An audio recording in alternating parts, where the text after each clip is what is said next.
Noh, mida me teeme siis? Tänane ülesanne on meil siis ära mõõta Halliste jõe voolukiirus. Halliste jõe voolukiirus Riisaküla silla peal. Et kui kiiresti siis jõgi voolab silla alt läbi. Selle jaoks kasutame kõrremeetodit.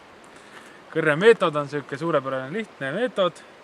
Leidsime suurepäraselt disainitud voolujoonilise kõrre. On meil olemas käekell stopperiga.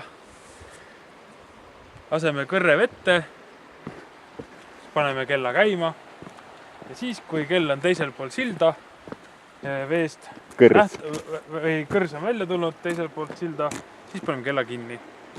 No. Ja siis mõõdame silla laiuse ära ja siis saame teada voolukiiruse. Teeme ära. Nii.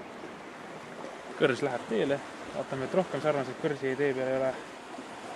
Aeg läks. Lähme nüüd teisele poole. Vaatame, et kõrs on.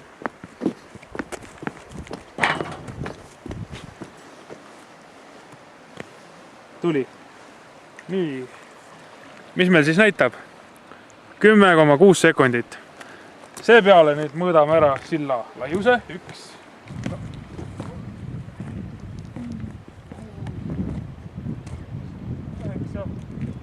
9 meetrit silla laius. Me teame, et silla laius on 9 meetrit. Kõrs läbis 9 meetrit 10,6 sekundiga. Seega jagame siis 10,6 9-ga, saame 1,1 ja nii pealegi. Ühesõnaga, Halliste jõe voolukiirus käepäraste vahendite järgi mõõdetes peaks olema umbes 1,1 ja natukene veel meetreid sekundis. Väga vahva.